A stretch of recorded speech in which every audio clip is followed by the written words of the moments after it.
भाई वो जो अब प्लेन खड़ा हुआ देख रहे हो ना, वो सुल्तान की फ़्लाइट है, सुल्तान का प्लेन है वो। बच गए गुरु, बच गए, अपने 6,000 रुपये बच गए।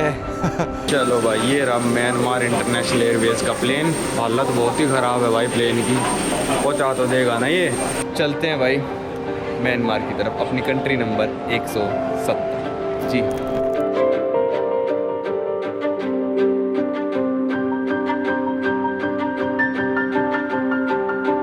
स्वागत है भाई आप सभी लोगों का एक नई वीडियो में। मैं इस समय हूँ ब्रुनाई में। मैं रुका हुआ था इस 7 स्टार होटल में, ये आप जाके पिछली वीडियो में देख सकते हो। Hello, good morning, good morning. तो भाई आज पहले बैग रख दूँ एक सेकंड।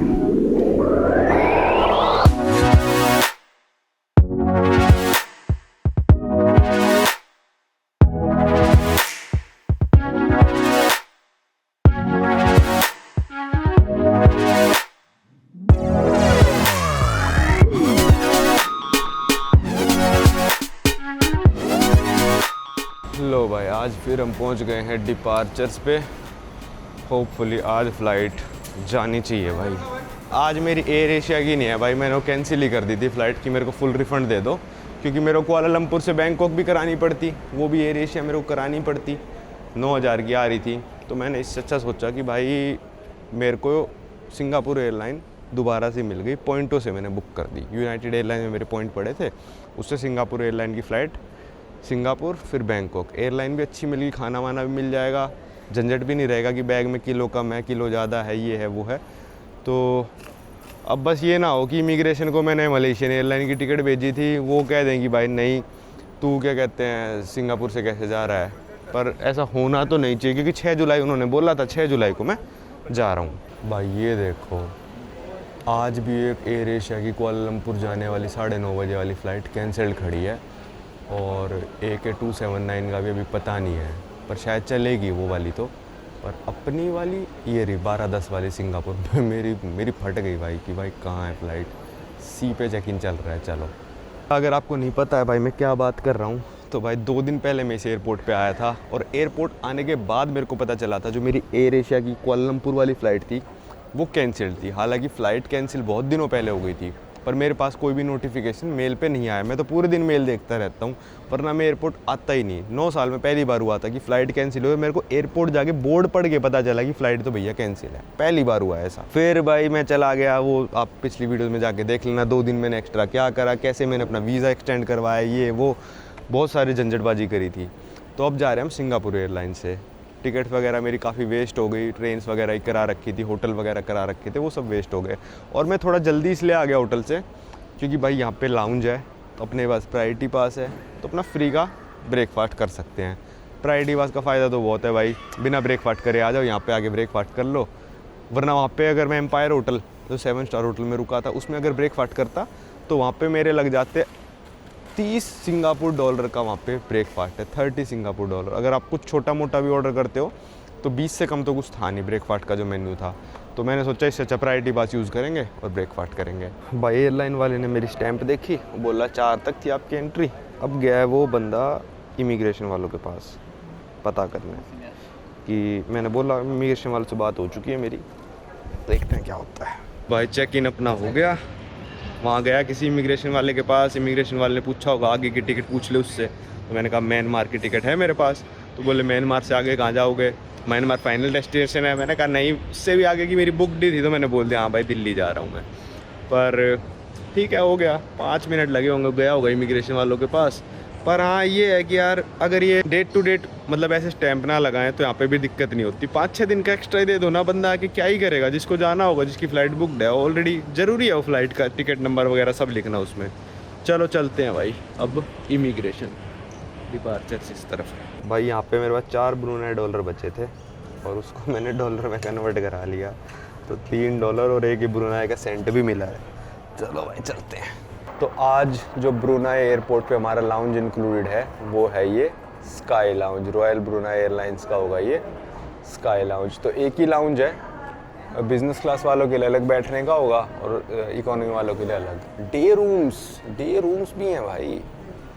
चलो चलते हैं भाई। लाउंज देखो बिल्कुल खाली है, पर वैरायटी बहुत सारी है यहाँ पे। कॉफ़ी वगैरह, ये वो जूसेस, ठीक है। फिर यहाँ पे मलेशियन डिश भी है, जैसे ये हो गई, फिर स्क्रैम्बल्ड एग्स, मैक्सिकन बीफ, फिर भाई चिकन सॉसेज, बेक्ड बीन्स, फिर भाई आपका एग फ्राइड राइस, मशरूम वगैरह। फिर भाई यहाँ पे मेरे को ना ये रोटी मिली, पर रोटी के साथ क्या है, दाल है और करी है। ये इतनी इतनी में से लेनी है भाई, मैं तो इसी में से डाल के ले गया पूरी की पूरी। भाई इतना सब देखो, वैरायटी वगैरह, यहाँ देखो डिज़र्ट्स वगैरह हैं और ये सारी कोल्ड ड्रिंक। भाई यहाँ पे ले आया था खाना में अपना, एग और ये रोटी ले आया, एक चिकन सॉसेज, बीन्स, और भाई वहाँ पे जो दाल रखी थी ना, वो तो मैं सूप की कटोरी में डाल लाया, और एक हैश ब्राउन और एक फूसली। भाई इमिग्रेशन सिक्योरिटी चेक अपना हो चुका है, पर एक अजीब चीज़ हुई कि ना भाई 2 लाइनें थी सिक्योरिटी चेक में। एक थी बिजनेस क्लास वालों के लिए सीधे चले जाओ, और एक थी इकोनॉमी वालों के लिए ऐसे जिगजैग करते हुए सेम जगह पे पहुंच जाओ। एक ही मशीन चल रही थी, 2 ही 3 बंदे थे सिक्योरिटी पे, सेम बंदे कर रहे थे, पर जैसे बिजनेस क्लास वाला कोई पहले खड़ा है तो उसको कर रहे थे। ठीक है भाई, कोई दिक्कत वाली बात नहीं है। भाई कुल मिला के ना 4 बंदे थे सिर्फ लाइन में, उसमें से 2 बिजनेस क्लास वाले थे, 2 इकोनॉमी वाले थे, उसमें से एक मैं था 4 में से, ठीक है। तो मेरे अलावा 3 बंदे थे। तो मैं ऐसे जाके लाइन में मैंने कहा जिगजैग करते हुए कौन जाएगा, जब पहुंचना सेम ही जगह है, तो मैं बिजनेस क्लास वाले सीधा चला गया और वहाँ खड़ा हो गया, ठीक है। मेरे को लगा क्या ही फ़र्क पड़ रहा है। वहाँ से एक लेडी आई, कहती आप बिजनेस क्लास से हो? मैंने कहा नहीं, मैं तो इकोनॉमी से हूँ। कहते नहीं, वहाँ से पूरा घूम के आओ और सेम जगह पे आके खड़े हो जाओ, सेम जगह, एग्जैक्टली सेम जगह पे, पर आप पूरा जिगजैग करके आओ। भाई क्या मतलब है कि मतलब इकोनॉमी वाले बेचारे गरीब लोग हैं, उनसे कसरत कराओगे, तुम उनसे भागा दौड़ी कराओगे। एग्जैक्टली मतलब जैसे मैं यहाँ खड़ा हूँ ना, यहीं पे आके मेरे को खड़ा होना है। ऐसा नहीं कि अलग लेन है या कुछ है, या फिर अलग सिक्योरिटी वाले जांच करेंगे, नहीं, यहीं पे खड़ा होना है। पर आप पूरा घूम के आओ और फिर यहाँ पे खड़े हो, ऐसे नहीं कि शॉर्टकट मार के आ गए। मैं वैसे करता नहीं हुई चीज़ें, पर मेरे को लगा सीधा ही तो सामने तो है। तो भाई इतनी देर में बिजनेस क्लास वाले आगे चले गए, मैंने कहा लो जी, मैं यहाँ खड़ा हो गया। तो बस इतना सा था, और वो फिर मुँह बना कहती, मैंने कहा ऐसे करने की क्या जरूरत है इस चीज़ में, वो पूरा घूम के कौन आएगा भाई। खाली पड़ा था बिल्कुल, एयरपोर्ट खाली पड़ा था, जैसे मेरे आपको दिखा लाउंज बिल्कुल खाली पड़ा था, कोई बंदा नहीं था। अभी आ गए लोग, क्योंकि अभी तो मैं थोड़ा खाना वाना खा के आ गया ना, तो अब सिंगापुर एयरलाइंस के जाने का टाइम हो चुका, तो अब आ गए थोड़े बहुत लोग। जब मैं था भाई कोई नहीं था बंदा। लो भाई आज तो फाइनली अपनी फ़्लाइट आ ही गई है सिंगापुर से। मैं ट्रैक कर ही रहा था कि सिंगापुर से चली है नहीं चली है, तो चली है तो वापस भी जाएगी। फाइनली आ गई है, चलो आज तो हम निकल जाएंगे ब्रुनाई से। भाई वो जो आप प्लेन खड़ा हुआ देख रहे हो ना, वो सुल्तान की फ़्लाइट है, सुल्तान का प्लेन है वो, मतलब रॉयल ब्रुनाई की ब्रांडिंग है उस पर वो हैंगर जो बना रखा है ना, वो सिर्फ़ और सिर्फ सुल्तान की फ़्लाइट के लिए बना रखा है। देखो कितनी दूर बैठा हूँ मैं, वहाँ पे और कोई प्लेन खड़ा नहीं हो सकता।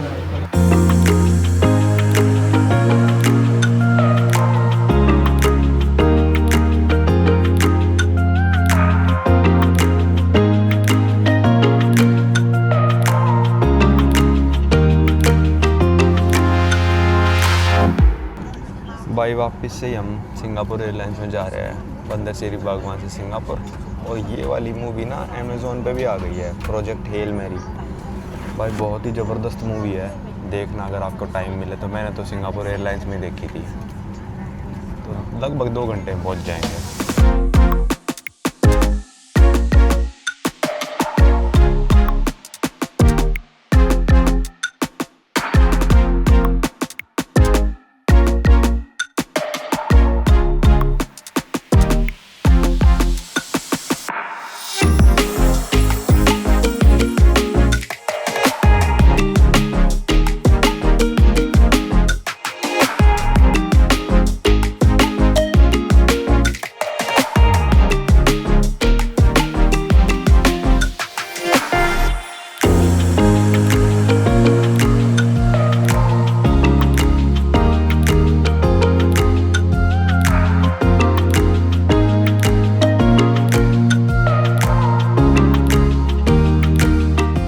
पिछली बार आए थे तो ये खेल नहीं पाए थे, free play for all travellers. खेलते हैं चलो, इस मशीन में पता नहीं क्या बॉल वगैरह हैं। भाई इतनी सारी बॉल्स हैं, एक बॉल लेनी है इनमें से कोई, कौन सी लें? ये ले लेते हैं। What number is this? 1? Which number I have to choose to win? Okay, thank you. भाई $3 का गिफ्ट कार्ड मिला है। अब ये $3 का जो गिफ्ट कार्ड है इस दुकान पे यूज़ कर लो। $3 में अब सोच लो भाई इस दुकान पे क्या मिलेगा, कुछ भी नहीं। यहाँ पे ये मिलेगा, ये मंकी बैग जो $10 का है, उस पर $3 ऑफ कर लो। Chanel Dior products are excluded, Chanel और डियोर को। चलो ये देखो भाई, यहाँ पे दूसरी मशीन है, पिछली बार हमने इस पे खेला था, दोबारा खेल लेते हैं। स्कैन बोर्डिंग पास, लो भाई। कुछ नहीं निकलेगा, मेरे को पता है $2 का वही गिफ्ट निकलेगा।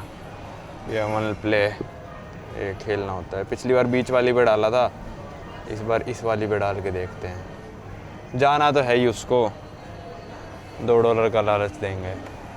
ठीक है भाई, चलो कोई नहीं, मेरे को नहीं चाहिए भाई। हर बारी $2 निकलता है। मेरे सामने 3-4 लड़कियों ने बॉल वाला गेम खेला था, उन सबको सेम ही पर्चा सा पकड़ाया जो मेरे को पकड़ाया था। इतनी जल्दी तो कैसे किसी को जिता देंगे भाई ये। और ऐसी कोई ख़ास भगवान की दी हुई किस्मत लेके नहीं चल रहा मैं भाई। यहाँ पे खड़े होके देख रहा हूँ मैं लोगों का, वही $2 वाले निकल रहे हैं। किसी का लोटे ड्यूटी फ्री वाला, किसी का शिला वाला निकल रहा है, वही $2 वाला ही माल निकल रहा है सबका।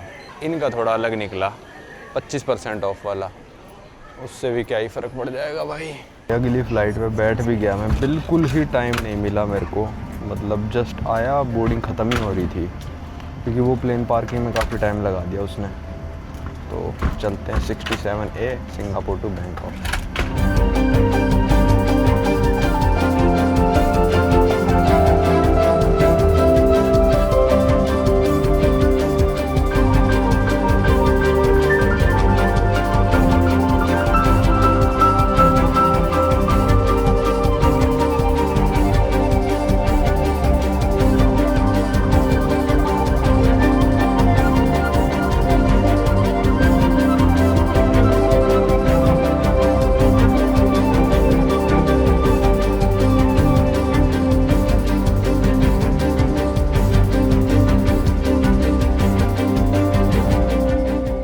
ये हम पहुंच गए थे बैंकॉक के स्वर्ण भूमि इंटरनेशनल एयरपोर्ट पे, और यहाँ पे मेरे को करना था एग्जिट, क्योंकि मेरी फ्लाइट थी अगले दिन, वो भी दूसरे वाले एयरपोर्ट से जो बैंकॉक में है। तो अगर बाहर जाना है तो हाल फिलहाल में न्यूज आई थी कि थाईलैंड ने इंडियंस के लिए वीजा फ्री एक्सेस बंद कर दिया है, और अगर आपको थाईलैंड में एंट्री करनी है तो 2000 बात का वीजा ऑन अराइवल लेना पड़ेगा, जो कि लगभग 6000 रुपए हो जाते हैं। तो मैं इसी को लेके कंफ्यूज था कि भाई क्या मेरे को 6000 रुपए सिर्फ एक नाइट स्पेंड करने के देने पड़ेंगे या फिर नहीं देने पड़ेंगे।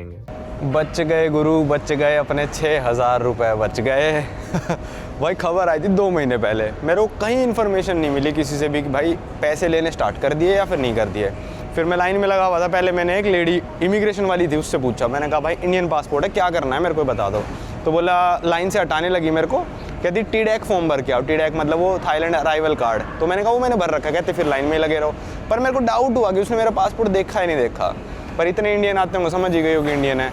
तो एक लिस्ट में आपको साइड में लगा के दिखाता हूँ, उसमें लिख रखा था ऑन अराइवल वाले यहाँ जाओ, और ऑन अराइवल वाली में इंडिया का नाम था। तो मैंने, एक बंदा वहाँ और खड़ा था, मैंने उससे पूछ लिया, मैंने कहा भाई क्या करना है मेरे को बता दे, कहीं मैं इस आधे घंटे इस लाइन में खड़ा रहूँ, आधे घंटे लंबी लाइन थी, फिर तुम कह दो कि नहीं वहाँ जाके पैसे वैसे दे के आने हैं। तो बोला नहीं, नेशनलिटी इंडियन, वीजा फ्री, ऐसे बोला। मतलब कि थोड़ा मतलब रूड लगा मेरे को उसका बोलने का तरीका, जैसे उसने खुद के जेब से वीज़ा फ्री कर रखा हो। तो भाई वीज़ा फ्री था, और 60 दिन वाला वीज़ा अभी भी मिलने लग रहा है। तो 60 दिन वाला मेरा वीज़ा आज भी मेरे को मिला है, मतलब वीज़ा फ्री, वो भी एंट्री 60 डेज़ की। बैगेज कोई है नहीं, यहाँ से मेट्रो लेते हैं और चलते हैं। मैंने तो भाई बुकिंग कैंसिल कर दी थी जब मेरी फ़्लाइट कैंसिल हो गई थी ना, थाईलैंड वाली कैंसिल कर दी थी। मेरे को लगा पता नहीं थाईलैंड आना होगा नहीं होगा, अब दोबारा कोई होटल देख के बुक करना पड़ेगा, क्योंकि कल मेरी फ़्लाइट है DMK एयरपोर्ट से। अभी मैं स्वर्ण भूमि में लैंड हुआ हूँ BKK एयरपोर्ट। तो चलते हैं बाहर। भाई स्वर्ण भूमि से बेस्ट ऑप्शन है अगर आप सिटी में जाना चाहते हो तो फाया थाई तक ये वाली ट्रेन चलती है। मैं सोच रहा हूँ सुखुमवित में ले लूँ रूम, और ये ट्रेन आधे रास्ते छोड़ ही देगी मेरे को, सस्ती है और काफ़ी, वरना टैक्सी तो ऑब्वियसली बात है आप कभी भी ले ही सकते हो। मैं आया था इस ट्रेन के लिए, मेरे को पैसे निकलवाने पड़ गए थे ATM से, पर अभी इन्होंने कॉन्टैक्टलेस एंट्री कर दी है, अपना कार्ड टैप करो और जाओ मौज लो। तो अपना टिकट नहीं लेंगे, हम सीधा टैप करेंगे और अंदर जाएंगे। देखो टिकट के लिए लाइन लगी रहती है। सही सिस्टम कर दिया इन्होंने, लगा रखी, उस पर टैप करो और इस वाली लेन से निकल जाओ। सही है सिस्टम। अब उतरते वक्त फिर टैप करना पड़ेगा, पर मेरे मेन कार्ड का टैप ही खराब हो गया। टैप खराब हो गया भाई कार्ड का, पता नहीं कैसे, दूसरे वाले से करा। ये देखो कतई फुल है भाई अंदर से। आगे वाले डब्बों में चढ़ना पड़ेगा। 17:55 पे चलेगी ट्रेन। टाइम क्या हो गया? वो 17:55 हो गए, चढ़ जाएं।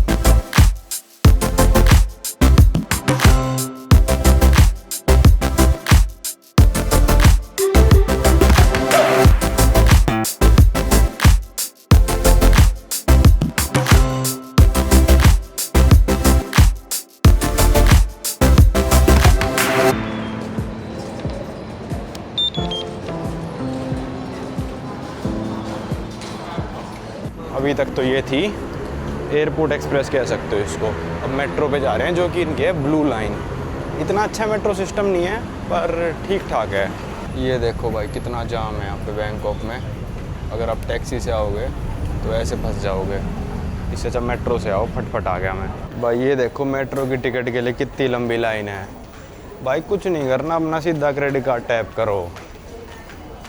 देखो कितनी लंबी भाई, आधे घंटे तक लाइन में खड़े रहोगे टिकट लेने के लिए 10 बात की। लो भाई आ गए अंदर। है ना मस्त सौदा। 2 ट्रेन्स, दोनों प्लेटफॉर्म जाते होंगे यहाँ से। मैंने भाई सुखुमवित में क्यों लिया है होटल? एक तो मैं अभी पहुँच जाऊँगा पब्लिक ट्रांसपोर्ट से। 35 बात उस ट्रेन के कटे, 10 इसके होंगे शायद, 10 या 15। 50 बात में अभी पहुँच गया।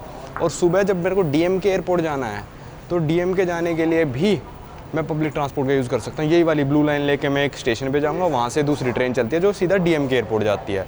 तो मैंने ये बीच का चूज़ कर लिया। अगर मेरे को सिर्फ बैंकॉक एयरपोर्ट से बैंकॉक एयरपोर्ट जाना होता तो मैं फाया थाई एरिया चुनता या फिर कोई भी पास का एरिया चुन लेता बैंकॉक एयरपोर्ट के। इसलिए मैंने सुखुमवित चुना क्योंकि भाई दोनों एयरपोर्ट के लिए यहाँ से पब्लिक ट्रांसपोर्ट ईजीली चला जाता है। भाई उस प्लेटफॉर्म पर जो ट्रेन आएगी ना, उसकी लाइन भाई इस प्लेटफॉर्म तक लगी हुई है।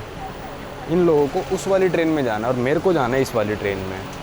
कमाल है ना। लो भाई निकल गया हूँ सुखमवित एरिया में। अब होटल जाना पड़ेगा। ज़बरदस्ती सी हो रखी है भाई। देखना कितना जाम है। टैक्सी लेने का कोई मतलब नहीं है भाई। मेट्रो से आओ, अपना चकाचक पहुँचो। भाई रोड पार करने के लिए सीढ़ियाँ चढ़नी पड़ी। क्रॉसिंग का नहीं है, उस साइड है होटल। एरिया अच्छा है, वेदर बहुत ही बेकार है भाई। पसीने पसीने हो गया मैं तो। भिखारी सो रहा है भाई। रूम दिखाऊं तो आपको ये था रूम। और भाई मैं रिकमेंड नहीं करता ये वाला होटल, क्योंकि इस प्राइस में इस एरिया में तो खैर ऐसे ही होटल मिलेंगे। थोड़ा ये महंगा एरिया है, पर अगर आप किसी दूसरे एरिया में रुकते हो ना, इससे मतलब डबल बड़ा कमरा मिलेगा, फैसिलिटीज़ अच्छी मिलेंगी। तो वैसे तो सब सही था, AC वगैरह चल रहा है, ठीक है, कोई दिक्कत नहीं है। पर इस प्राइस में और बेटर रूम आपको मिल सकता है। चलो भाई होटल से चेकआउट कर दिया है। और पता नहीं डिपॉजिट रखवाते हैं। $20 रखवाए थे, मतलब 500 बात नहीं थे मेरे पास। तो मैंने कहा भाई डॉलर रख लो, तो डॉलर रख लिए थे। पता नहीं क्यों रखवाते, क्या है होटल के सेंसेस मेरे को समझ नहीं आते। क्या ही ऐसा डैमेज मैं कर दूंगा जो ये $20 में कवर कर लेंगे। तो चलो कोई नहीं, जो भी था $20 अपने वापस आ गए। अब चलते हैं एयरपोर्ट की तरफ, पर उससे पहले खाना खा लेते हैं। मेरे को मन हो रहा है KFC खाने का। KFC खाते हैं।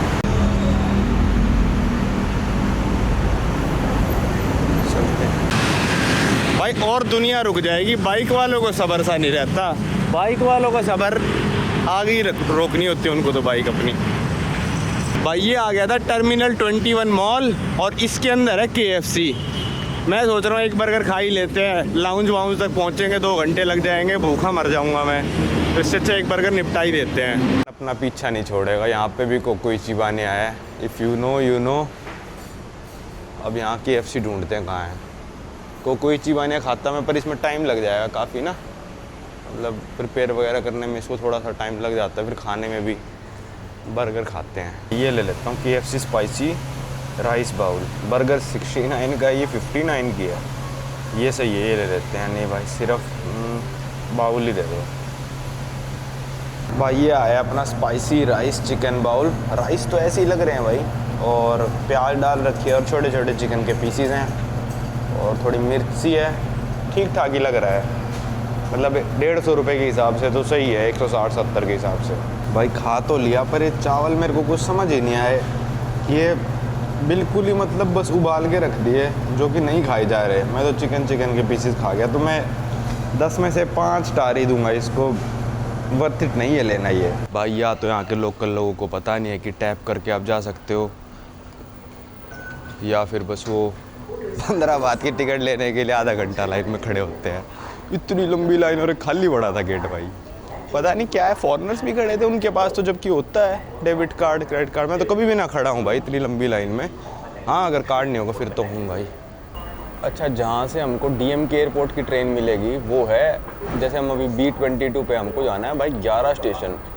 वो जो लिखा है ना बांग सुए, वहाँ पे इनका मेन स्टेशन है सबसे बड़ा, कुरुंग पता नहीं कैसा ही कुछ नाम है। वहाँ से सब जगह की ट्रेन मिलती है, तो वहाँ से DMK एयरपोर्ट की भी ट्रेन चलती है। तो 11-12 स्टेशन हमको इस मेट्रो में जाना है। कल रात को दिखाई थी मैंने आपको कितनी भीड़ थी। ऑफिस आवर था वो 5 बजे 6 बजे के करीब ना।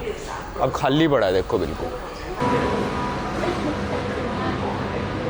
भाई यहाँ से देखो 2 लाइन चलती है, एक डार्क रेड लाइन है और एक रेड कम्यूटर ट्रेन है। ये जाती है भाई connecting to Don Mueang international airport. ठीक है, चलो ये वाली भी जाती है, पर पता नहीं ये कहीं कहाँ उतारती है, पर ये वाली लेनी है हमको।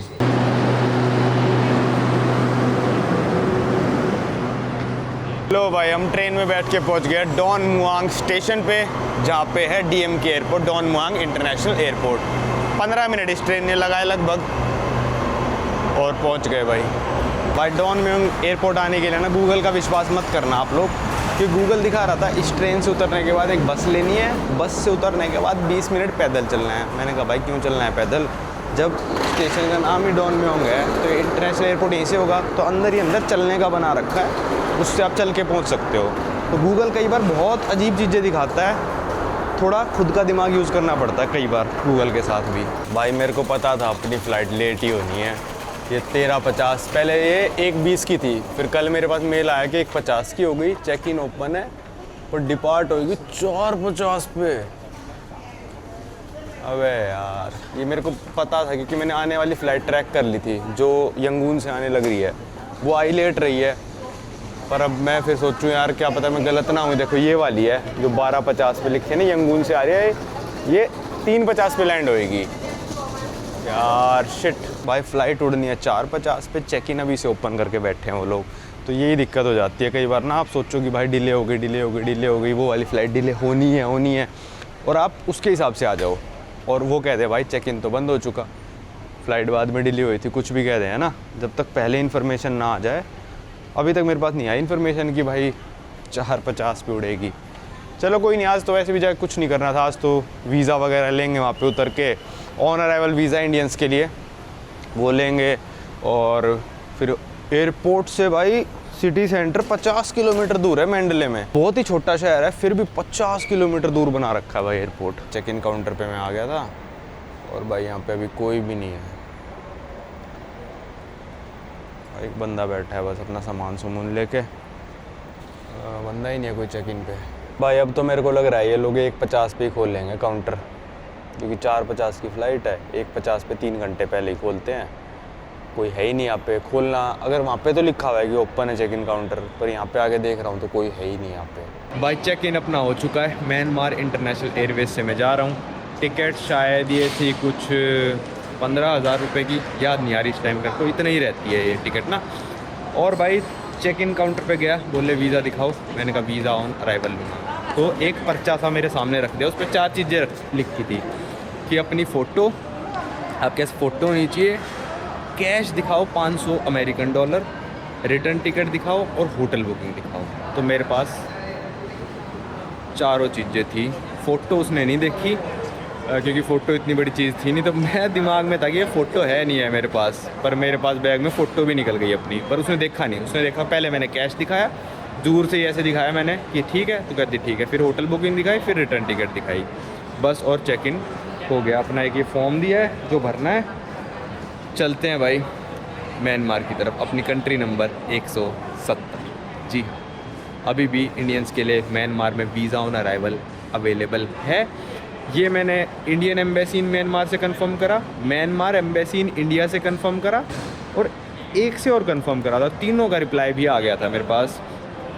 म्यांमार वालों का पहले आ गया था, म्यांमार एम्बेसी का, फिर जो इंडियन एम्बेसी म्यांमार में उनका भी आ गया था कि हाँ जी आपके लिए वीज़ा ऑन अराइवल अभी चालू है। क्योंकि मैं एक बंदे की वीडियो देख रहा था, यूट्यूबर ही होगा कोई, मैंने ऐसी देखी थी, वो बोल रहा था कि सितंबर से बंद कर दिया, ये कर दिया। मतलब लोग ना आधी इन्फॉर्मेशन के साथ वीडियो बना देते हैं और इतने गर्व से कह देते हैं कि हाँ भाई हमको पता है पूरी इन्फॉर्मेशन। जो मेरे को नहीं पता होती है वो मना ही कर देता हूँ, भाई मेरे को नहीं पता, चल रहा है नहीं चल रहा। फिर मैंने दोनों एम्बेसियों को मेल करा, एम्बेसी ने बोला जी हाँ है, आईटा में भी लिखा रहा जी हाँ है, पर वो यूट्यूबर अपनी वीडियो में बोलने लग रहा, पता नहीं कोई ऐसे ही था, छोटा मोटा यूट्यूबर था जो मतलब जिसने अभी चैनल शुरू करा होगा, पर उसने गलत इन्फॉर्मेशन दे दी। तो मेरी फट गई थी भाई कि भाई मैंने टिकट करा रखी, सब करा रखा, मैं कब ई वीज़ा लेना पड़ेगा म्यांमार का, आप ई वीज़ा भी अप्लाई कर सकते हो, वो भी आप ले सकते हो। पर फिर मैंने कहा जब वीज़ा ऑन अराइवल है, मैं ई वीज़ा लेके क्यों झंझटबाजी करूँ। तो ई वीज़ा ऑन अराइवल अभी भी म्यांमार का चलने लग रहा है। आप म्यांमार एम्बेसी इन इंडिया को मेल कर सकते हो और embassy of India in Myanmar को मेल करके पता कर सकते हो। भाई इमिग्रेशन वगैरह हो गया, मेरे को तो बहुत बुरा लगा इमिग्रेशन पे। भाई ई पासपोर्ट्स के अलग एग्ज़िट है, हालांकि जब आप एंट्री कर रहे हो हर पासपोर्ट को लाइन में खड़े होके एंट्री करनी पड़ती है, जैसे जापान में करना पड़ता है, ठीक है। पर एग्ज़िट जापान में जिसके पास भी ई पासपोर्ट है वो अपना ई गेट से एग्ज़िट कर सकता है, ठीक है। तो मैं जापान आपने देखा था, इस बार ई गेट से मैं एग्ज़िट करके आया था। यहाँ पे जैसे ही भाई मैं अंदर घुसा, मेरा पासपोर्ट देखा, 6-7 देशों के फ्लैग लगा रखे थे, इंडिया का था, म्यांमार का था, 4 और फ्लैग थे, मेरे को याद नहीं आ रहे कौन से थे। तो मैंने कहा भाई मेरा ई पासपोर्ट है पर इंडिया का है, क्या मैं जा सकता हूँ ई गेट से। बोली नहीं नहीं इंडिया का पासपोर्ट यहाँ से। मैंने कहा मेरा ई पासपोर्ट है। कहती ऐसे ऐसे करके नहीं आपको यहीं से जाना पड़ेगा। मैंने कहा भाई वहाँ पे ई पासपोर्ट लिखा, मतलब 196 देशों में 6 देश ऐसे चुन के लगा रखे इन्होंने वहाँ पे कि भाई इनको इस तरफ से जाओ, क्योंकि उनको पता है कि इंडिया का पासपोर्ट ई पासपोर्ट नहीं था अभी तक, ठीक है। और अब ये चेंज होने में ना आने वाले, ये मान लो आप कम से कम नहीं कम से कम 5 से 7 साल लग जाएंगे अभी, क्योंकि इंडिया के मान लो कितने ही पासपोर्ट इशू हुए होंगे, जब नया लेगा उसी का तो होएगा। कौन सा 10 साल है, मेरी तरह कौन बंदा 2 साल में पूरा पासपोर्ट भर रहा है, कोई नहीं भरेगा। तो चेंज होने में मान लो 5 से 7 साल लग जाएंगे अभी। फिर मतलब ऐसे कंफ्यूज हो गए बिल्कुल, क्या बोलूँ इसको मैं, अरे तू इंडियन तू यहीं से जा, तेरे को कुछ नहीं पता इस ई पासपोर्ट के बारे में क्या होता है। मैंने उसको दिखाया भी, मेरा ई पासपोर्ट है देख। फिर मैं इमिग्रेशन डेस्क पे गया, फिर मैंने उसको जाके बोला कि भाई मेरा ई पासपोर्ट है, यहाँ से जा सकता हूँ। कहती पासपोर्ट दे, तू बोर्डिंग पास दे, मैं स्टैम्प मारूँ और तू जा। मतलब ऐसा स्वभाव था कि भाई क्यों समझाना इस इंडियन को कि भाई तेरा ई पासपोर्ट तो जा सकता है। मेरे को पता है कि मैं उस गेट से जा सकता था, पर उसने मेरे को पहले ही रोक लिया कि पासपोर्ट दिखा अपना इंडियन, यहाँ से जा तू। भाई 196 देशों में क्या मतलब हम ही इतने पागल हैं क्या कि जो हमारे 6 देशों के फ्लैग लगा रखे थे, पता नहीं 4 देश और कौन थे, एक तो म्यांमार था एक इंडिया था। तो ये चेंज होने में बहुत टाइम लग जाएगा, क्योंकि अभी इनको पता चलेगा मेरे जैसे मान लो 0.001% लोग होंगे जिनके पास ई पासपोर्ट होगा इंडिया में। चेंज होने में सोचो कितना टाइम लगेगा। बहुत मतलब अजीब लगा मेरे को जब उसने बोला इंडियन यहाँ से जा तू, मतलब ऐसे करके बोला कि क्यों समझाऊँ मैं तेरे को समझ नहीं आ रहा कि तू इंडियन है, तू यहाँ से जा। तो ऐसा था, चलो कोई नहीं, अब जो भी है जैसा भी है। भाई यहाँ आ गया लाउंज में, chicken biryani, rice, barbecue chicken, Indian style curry with tofu, coconut chicken soup. भाई बहुत ही मस्त लाउंज है, मतलब one of the best lounge जो मैंने देखा है। प्लेट भी देखो डिज़ाइनर सी हैं। बेस्ट लाउंज है जिसमें मैं इतनी वैरायटी है, इस साइड तो मैंने देखा ही नहीं था। राइस नूडल्स विद क्रैब करी, भाई चिकन मसाला करी, स्पेगेटी, फिर आगे चिकन बोलोनी सॉस, और यहाँ पे पता नहीं क्या सूप, ये सूप वो सूप, चिकन सूप। भाई क्या क्या है, कितना सब डेजर्ट्स में रखा है, देखना बढ़िया लाउंज है बहुत। भाई अभी तो चिकन बिरयानी डाल के लाया था, और ये कोकोनट सूप भाई क्या मस्त है, स्पाइसी भी है और बढ़िया भाई मज़ेदार, मज़ा आ गया। चलो भाई ये रहा म्यांमार इंटरनेशनल एयरवेज का प्लेन। हालत बहुत ही ख़राब है भाई प्लेन की, स्क्रैचेस पे स्क्रैचेस, ये वो बहुत पर है भाई, पहुँचा तो देगा ना ये ढंग से। भाई प्लेन की हालत तो बहुत ही ख़राब थी यार, बाहर से जब देखा ना, मतलब बहुत ज़्यादा ख़राब थी। क्योंकि अभी जो म्यांमार में है वो क्या कहते हैं मिलिट्री रूल चालू है, तो पता नहीं क्या मेंटेनेंस वगैरह करते भी होंगे नहीं करते। पहुंच जाए भाई बस, छोटे वाला प्लेन है।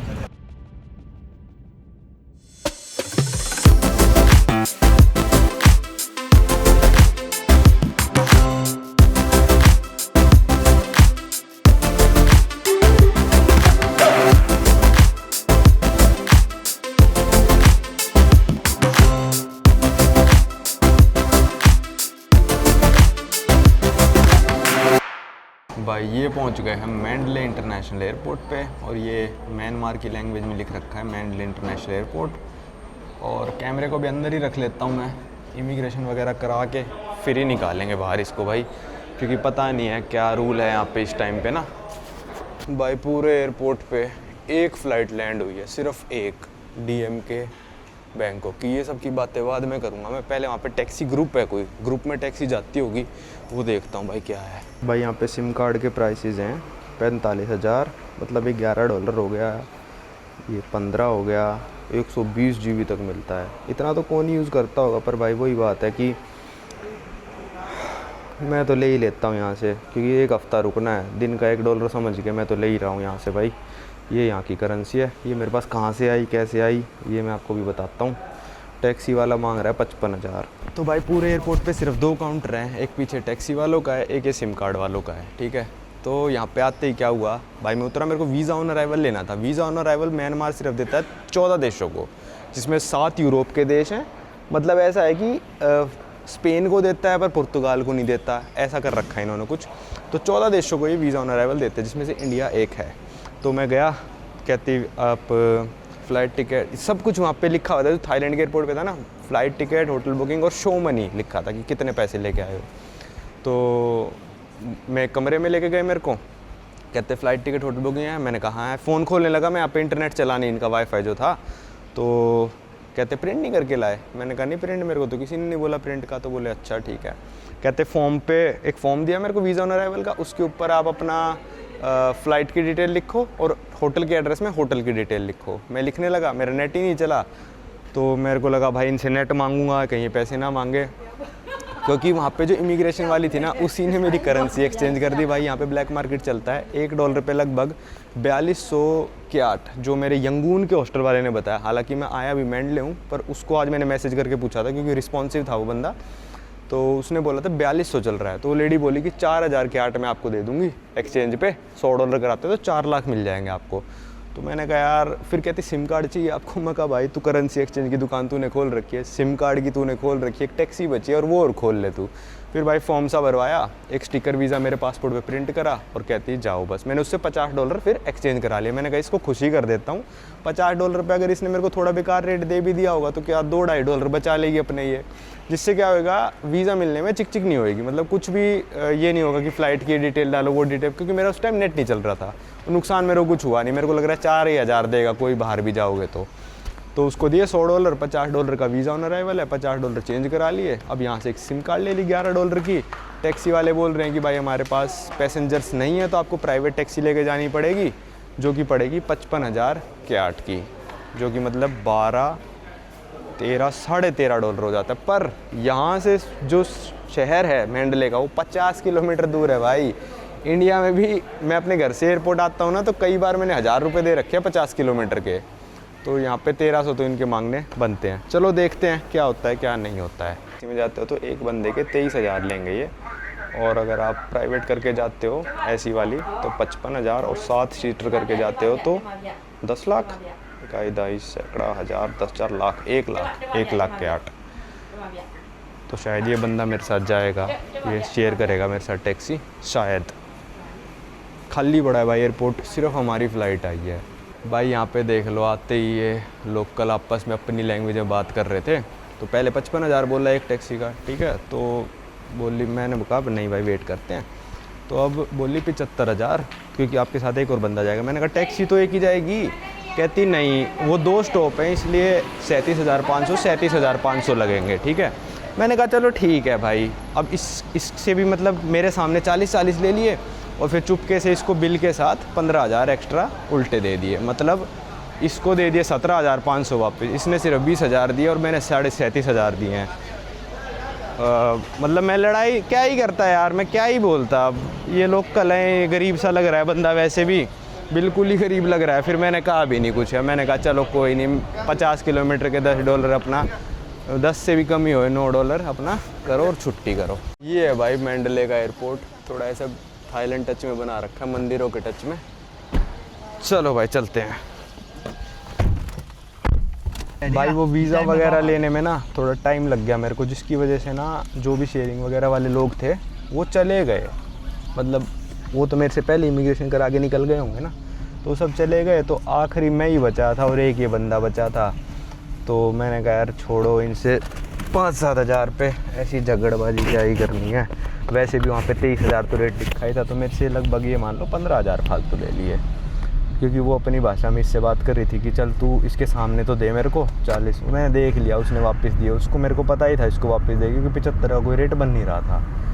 तो चलो कोई दिक्कत नहीं है भाई, अपने से किसी गरीब की हेल्प हो जाए तो सही है। वो बंदा मेरे को लग रहा है बहुत ही मासूम सा है, और चलो दिल को संतुष्टि देने के लिए कह लो, कोई नहीं, चलो चलते हैं। ये देखो भाई, निकलते ही एयरपोर्ट से खाली, सब कुछ खाली है यहाँ, खेतों में बना रखा है बिल्कुल 50 किलोमीटर दूर। इनके शहर कुल 10 किलोमीटर चौड़ा होगा, 10 से 15, और एयरपोर्ट बना दिया 50 किलोमीटर दूर।